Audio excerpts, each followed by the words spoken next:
The draft's most polarizing quarterback is the same man who has shot up draft boards, Ole Miss's Jaxson Dart. He's been mocked as high as top 10, coming up from the second round to the end of the first, the middle of the first, and now there are whispers of Saints at 9, and even the Browns too. How the hell is he climbing up so quickly? And is he really one of the supposedly elite players in the 2025 NFL Draft? Well, what makes him polarizing is how he's excelled so much in the gimmicky, collegey Ole Miss offense. Dart led the nation with 1,500 deep passing yards, he had the 8th highest average depth of target, and he bombed the ball down the field as much as humanly possible. Additionally, Ole Miss relied heavily on play action.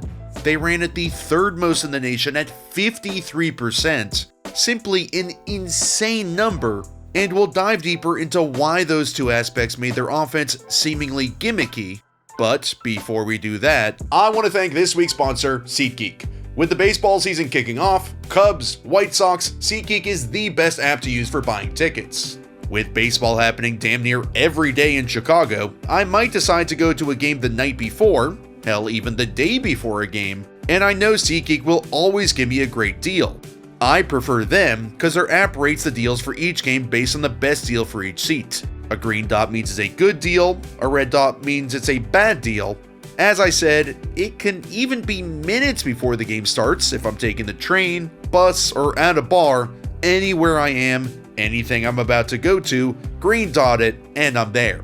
Every ticket is backed by their buyer guarantee, and what's great about them, you can use my code Rollins10 to get 10% off any order. That's code Rollins10 to get 10% off any order. Yes, Dart led the nation with 10.7 yards per attempt, but many feel the way he did it was more because of Ole Miss's scheme rather than his actual ability. A lot of college offenses have spread out their receivers outside to try and create one-on-ones. Anytime Dart sees his guy one-on-one, no matter what the concept is on the other side, he's going to ignore all of these other routes and just focus on his alert, his go ball outside, and throw him over and over and over. An alert go is when you have a concept to one side, but you see that you're one-on-one, or in some kind of other favorable matchup. So even if the play call requires you to read this out over here, you can ignore all of it and just throw it one-on-one. College football has a much larger disparity of talent between, let's say, an Ole Miss and an Arkansas, where wide receiver 1 versus cornerback 1 is going to be a huge gap in play.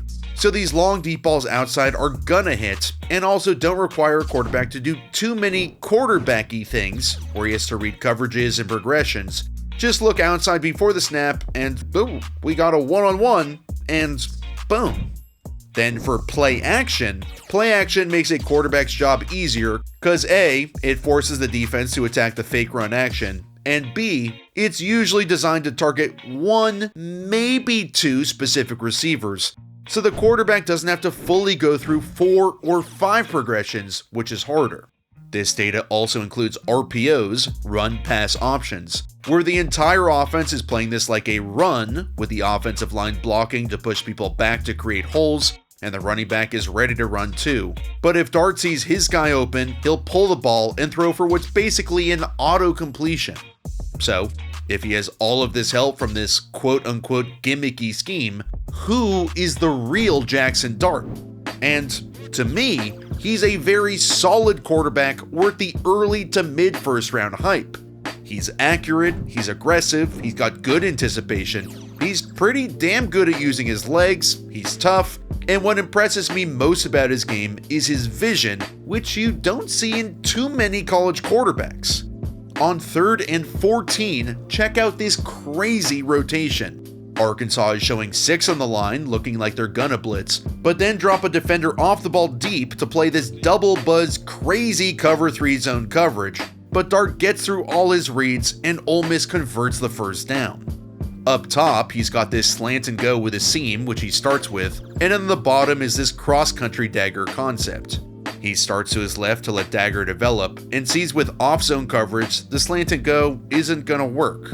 Then he comes back over the middle and sees the clear out route isn't open and throws to that open space backside where the post safety just cleared out. I especially love this play because of how he handles the blitz look at the line. Ole Miss has 6 blockers for 6 rushers, so Dart knows he doesn't have to check the blitz right after the snap. Too often, even young NFL quarterbacks will have just 5 blockers in this scenario, and they won't give a quick peek to make sure the extra rusher is or isn't coming, since he'd be completely unblocked and would blow up the play. But Dart knows he's good 6 for 6, doesn't need to peek, trusts his protection backside, so he knows he has enough time to stand in the pocket and get through a full field read. I just love the way he sees the field. Anytime you can see the quarterback's head and eyes bouncing around, it means he's seeing more of the field and can attack more areas, which opens up more of the playbook. Here he's got a curl to the bottom and then a variation of John Gruden's Dusty concept, where instead of under routes, we have hooks, and Caden Lee can either attack the corner or post based on the coverage. If the cornerback drops deep into a deep zone coverage, Dart throws this underneath him. But when LSU drops into cover 2 zone, so the corner is taking away the flats, Dart progresses back to Lee, and when he sees him correctly breaking towards the post, he knows he can't lead him up the field too high because the safeties are fairly tight together, so he throws this low line drive and connects on the catch. The question is, however, does he throw it this low on purpose? This is what's challenging about scouting quarterbacks. Let me know in the comments if you think Dart is trying to shield Lee from a hospital ball, or if he's underthrowing it inadvertently and accidentally making his guy dive for the ball. I like Dart's anticipation too. This is Sail, a 3-level concept which stretches out the defense to one side. The cornerback takes the clear out route deep, and then the curl flat defender sits back for the sail route, or intermediate route, or bites up on the flat. The curl flat defender does a good job of playing both as best he can, but watch how early Dart throws this before this guy is out of his break and back shoulder, where he's anticipating the coverage instead of just leading him towards the sideline. Dart is very aggressive, but I don't think he was a perfect fit in the Lane Kiffin Ole Miss scheme. I like his arm strength, but he doesn't project as a guy with an absolute cannon, but he can still make most every throw. In scouting, you always want to see if the guy can hit an out route from the other hash, cause this is a far ass throw, even if it's only like technically 10 or 15 yards down the field. Width-wise, it's far as hell if you actually go outside and stand on the field, and Dart's shown on film he can do it, but there are certain drive throws where you can't always bomb the ball down the field like you'd want to see. The main issue, if you're a Dart hater, is really, again, this style of offense over-reliance on go balls and play-action RPOs. Because of this, there are basically fewer reps of him playing actual quarterback, going through multiple reads, processing coverages, etc., where we've seen him do it at a high level earlier in this video, but we don't get to see him do it as often in this scheme, so when there are hiccups, it's more of a cause for concern. For example, on 3rd and 1, we've talked before about when a cornerback is peeking inside and is inside leveraged, and the safety is pretty far off the hash. This is a pre-snap indicator that Oklahoma is blitzing the corner and replacing his assignment with the safety. Dart does turn to that side, and although, at least right now, the outside route isn't open, stick this on the tight end to convert. And we have our deep receiver coming open late. But Dart runs around, and hey, does use his legs well and makes a great throw on the run, but the initial read was there. I really like Jaxson Dart. I didn't think I would, but he's very impressive. He projects more as a Matt Ryan type than a Josh Allen type, can make basically all of the throws, but off platform he's not going to have that 10,000 horsepower to rip it everywhere all over the field. He's aggressive, tough, has good vision. The only thing that could be worrisome is that he hasn't done it enough.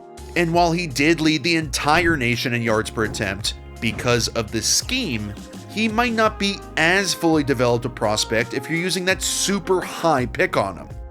I wouldn't put him in the Cam Ward conversation by any means.